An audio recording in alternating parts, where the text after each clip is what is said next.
సభకి నమస్కారం అండి. వేదిక మీద ఉన్న పెద్దలకి నాయకులకి వందనాలు. అనురాధ గారు మీరు చాలా కళ్ళకు కట్టినట్టు చెప్పారు ఇక్కడ విషయాల్ని.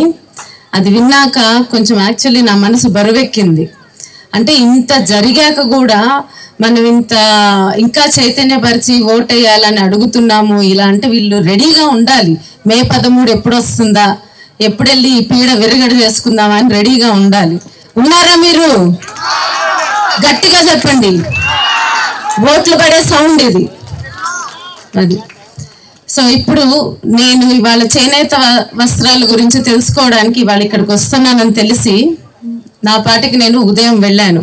అసలు చేనేత కార్మికులు నేసే దాని గురించి వాళ్ళకి ఏమి ఇబ్బందులు ఉన్నాయి తెలుసుకోవడానికి వెళ్ళినప్పుడు నన్ను ఎంతో జానకి గారు ఇక్కడే స్టేజ్ మీద ఉన్నారు, ఆవిడ తీసుకెళ్లారు. ఇవాళ నేను కట్టుకున్న చీరకు ఒక ప్రత్యేకత ఉంది. ఈ చీరని మిమ్మల్ని గౌరవించడానికే నేను ఈ చీర కట్టుకొని వచ్చాను.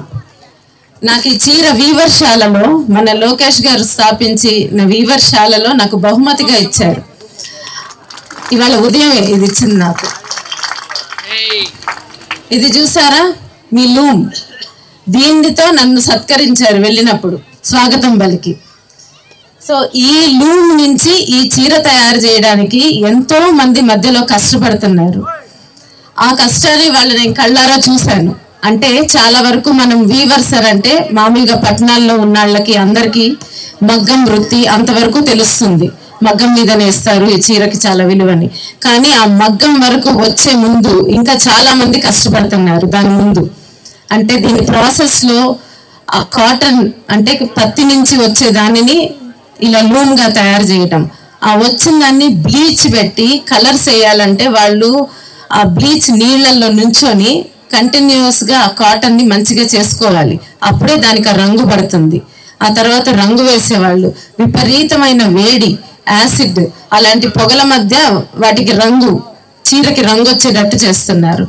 ఆ తర్వాత మళ్ళా ఆ దారాన్ని స్మూత్గా అవడానికి ఆశ, మరాస, దాని మీద ఆడవాళ్ళు, ముఖ్యంగా ఇది ఆడవాళ్ళు చేస్తున్న పని, ఎంతో బరువుగా ఉంది ఆ మెషిన్. నేను ఆ తిప్పడానికి చూశాను.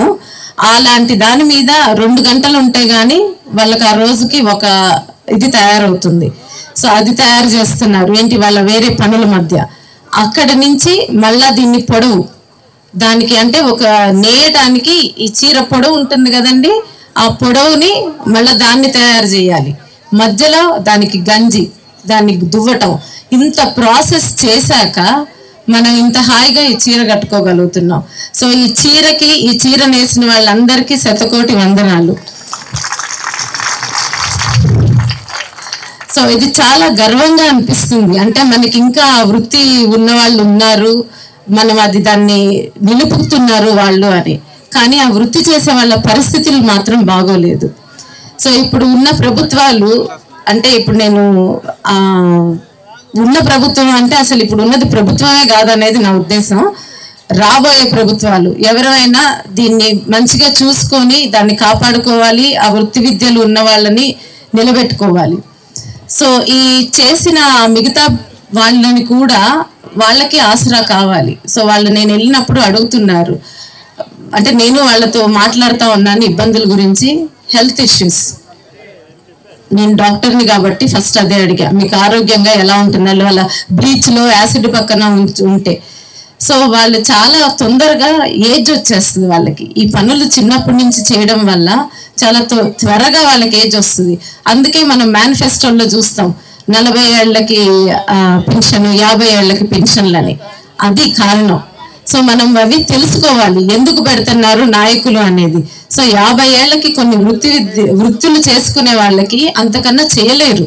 సో వాళ్ళకి ఆ పెన్షన్ అవసరం ఉంటుంది, ఒక ఆసరా. ప్లస్ ఈ రంగు వేసే వాళ్ళండి, వీళ్ళకి ఎంత సంపాదిస్తారు అనుకుంటున్నారు? వాళ్ళ రోజు కూలి 500 రూపాయలు. ఆ 500 కూడా ఎండలు ఉన్న రోజే. వాళ్ళకేమి వర్షాలు పడినా చలికాలం ఉన్నా ఈ లూమ్ ఆరదు, 3 రోజులు పడుతుంది అది ఆరటానికి. సో ఇది ఆరి వాళ్ళు మళ్ళా చేస్తేనే వాళ్ళకి 500 వస్తాయి. సో దీన్ని బట్టి మీరు అర్థం చేసుకోవచ్చు వాళ్ళ చేతికి ఎంత డబ్బు వస్తుంది అని. అలాంటి వారికి గవర్నమెంట్ పెన్షన్ అనేది ఒక ఆసరా వాళ్ళకున్న దాంతో. సో ఇన్ని ఇబ్బందులు ఉన్నాయి. తర్వాత ఆ ఆశా వర్కర్ ఆవిడ, నేను ఒక లక్ష్మి గారు అని ఒక ఆవిడని కలిశాను. ఆవిడకి చిన్నతనంలోనే భర్త లేరు, 2 పిల్లలు, ఈ పని చేసుకుంటా ఆవిడ ఒక బాబుని బీటెక్ చదివిపించుకున్నారు. అంటే ఇవన్నీ ఎంత నిజమైన కష్టాలు అవి. అయినా కూడా వాళ్ళు ఒక కంప్లైంట్ చేయటల్లా, నేను అడిగితే చెప్పారు ఇవన్నీ. వాళ్ళు నవ్వుతా చేసుకుంటున్నారు ఆ పనులు కూడా. సో మనం వాళ్ళకి గవర్నమెంట్ గా కానీ ఎంత అండగా నిలవాలి, ప్రజలుగా కానీ ఎవరైనా ప్రతి ఒక్కరి బాధ్యత. సో ఇవన్నీ చూసాక మాకు ఫౌండేషన్ ఉంది, పెమసాని ఫౌండేషన్. అండ్ నేను కొంచెం ఆడవారికి పక్షపాతిగా ఉంటాను. సో వాళ్ళ ఆర్థిక సాధికారత మెరుగుపరచడం కోసం మా ప్రయాణం ఉంటుంది. ఇక్కడ ఆల్రెడీ నేను లాస్ట్ టైం కూడా వచ్చినప్పుడు బ్రహ్మిణి గారు, లోకేష్ గారు ఇక్కడ చేస్తున్న కార్యక్రమాలు చాలా నచ్చాయి నాకు. అంటే వారు కూడా అదే పనిలో ఉన్నారు. అంటే ఒక నాయకుడి నిజమైన లక్షణం ఏంటో తెలుసా? పదవి ఉన్నా లేకపోయినా ఒకే విధంగా ప్రజల కోసం పనిచేయడం. అది లోకేష్ గారు చేసి నిరూపించారు. అది నిజమైన నాయకుడి లక్షణం. అంటే ఒక నాయకుడికి ప్రజల బాగుపడాలి అనేది ఎప్పుడు ఉంటుంది, అది పదవితో సంబంధం ఉండదు. సో అంత మంచికి ఇప్పుడు ఇక్కడ మన అమరావతి ఇప్పుడు రాజధాని కాబోయి ఇలాంటి నాయకులు ఉండి ఇలాంటి చేయాలన్న మనస్తత్వం ఉన్నప్పుడు ప్రజలకి అది చాలా శుభసూచకం. ఇప్పుడు మాలాగా ఫౌండేషన్ పెట్టి చేసే వాళ్ళు కూడా చాలా మంది వస్తారు. ఇప్పుడు ఎందుకు రావటం లేదు? ఇలాంటి భయంకరమైన ప్రభుత్వం ఉంది కాబట్టి. నాకు అన్ని తెలుస్తున్నాయి, అరాచకాలు, ఇసుక మాఫియా, ఇవన్నీ గ్రావెల్ మాఫియా, అమరావతి. నేను వెళ్ళి ప్రత్యక్షంగా చూసా. నేను సామాన్యంగా ఎవరో అన్నయ్య ఊరికి విని నమ్మేను. నేను వెళ్ళి చూసా అమరావతి కట్టడాలు, టిడ్కో ఇళ్ళు, ఇసుక మాఫియా అన్ని. ఇప్పుడు అనురాధ గారు చెప్పింది వింటే అయితే ఇంకా నాకు మాటలే లేవు దానికి. సో ఇలాంటి ప్రభుత్వం మళ్ళా జన్మలో మనకి అవసరం లేదు. సో దానికి ధీటుగా వాళ్ళు ఎన్ని విధాల మిమ్మల్ని కులాలుగా కానీ ప్రలోభాలకు కానీ ఏ విధాలుగా విభజించినా ఇంతకన్నా ఎవరు చెప్పలేరు. ఓటు మీకోసం వేసుకోండి, ఎవరి కోసమో వేయటం లేదు. మీకు ఎలాంటి ప్రభుత్వం కావాలో వాళ్ళ కోసం వేయండి. అప్పుడే మాలాంటి వాళ్ళు, అంటే చదువుకున్న వాళ్ళు కానీ ప్రజాసేవ నిజంగా చేయాలనుకునే వాళ్ళు కానీ ఫౌండేషన్స్ పెట్టి మనుషుల జీవితాల్లో సంపాదన కానీ ఇంకేమన్నా పెంచాలనుకునే వాళ్ళు కానీ ధైర్యంగా ముందుకు వస్తారు. ఇలాంటి ప్రభుత్వాలు ఉంటే ఎవరు వస్తారు? ఈ ఆస్తులు ఎవరు కొంటారు? దేనికి రారు. సో అందుకని ప్రజలు చాలా చైతన్యవంతం అయ్యి మీరే మీ స్వచ్ఛందంగా వెళ్ళి, అందరూ ఒక ఓటే వేయగలరు, నాకైతే ఒక 100 ఓట్లు వేయాలని ఉంది వీలైతే. సో అంత మెజారిటీ తీసుకొచ్చి గెలిపించాలని అభ్యర్థిస్తున్నా. ఇప్పుడు మనకి ఇంకొక మంచి విషయం ఏంటంటే ఇది కూటమి ప్రభుత్వం కావటం. అర్థమైందా? మనం ఒంటరిగా లేము. ఇలాంటి ఇప్పుడు మన ఆంధ్ర రాష్ట్ర పరిస్థితికి, ఇప్పుడున్న దుస్థితికి మనకి ఎంతో మంది సహాయం కావాలి.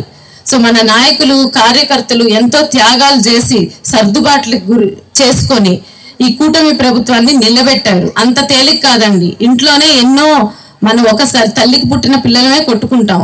అలాంటిది పెద్ద పెద్ద పార్టీలు తగ్గి చేస్తున్నాయి అని అంటే మన ఆంధ్ర రాష్ట్రానికి అది వరంగా భావించాలి. ఆ ఛాన్స్ ని మీరు ఓట్ల రూపంలో మెజారిటీలు తెచ్చి చూపించాలి. గెలిపించమని నేను అడగటం లేదు, మెజారిటీలు. సో దానికి మోడీ గారు ఒక చిన్న క్లుప్తంగా చెప్పేశారు ఆ విషయాన్ని. మోడీ గారి భరోసా, బాబు గారి నేతృత్వం, పవన్ కళ్యాణ్ గారి వివేకం, ఈ 3 కలిసిందే రాబోయే ప్రభుత్వం. ఇంకా అంతకన్నా గొప్పది ఏముంది? వాళ్ళు గత 3-4 రోజులుగా తిరుగుతా ఎంతో భరోసా ఇస్తున్నారు. అమిత్ షా గారు కానీ మోడీ గారు కానీ మన ఆంధ్ర రాష్ట్రానికి వారు చేయబోయే అభివృద్ధి.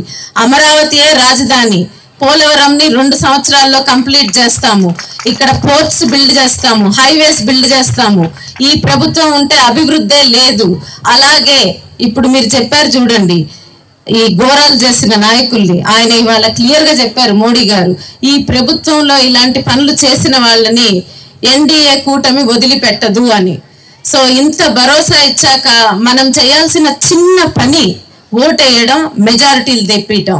ఇక మీరు ఈ లోకల్ గా ఈ కులాల నుంచి వాళ్ళు నుంచున్నారు, వీళ్ళు నుంచున్నారు, ఎలా ఓటేయాలా, ఇలాంటి ఆలోచన, ఇలాంటి చిన్న చిన్న ఆలోచన దయచేసి చేయమాకండి. మన పిల్లల కోసం, మన భవిష్యత్తు కోసం మనం ఓటేసుకుందాము. ఆ తర్వాత ఓటేయటంతో మీ బాధ్యత ముగుస్తుంది. తర్వాత ఇంకొక పెద్ద మహత్తర బాధ్యత, కార్యము మా మీద ఉంటుంది. అది మేము తప్పకుండా చేస్తాము. శక్తి వంచన లేకుండా కృషి చేస్తాము.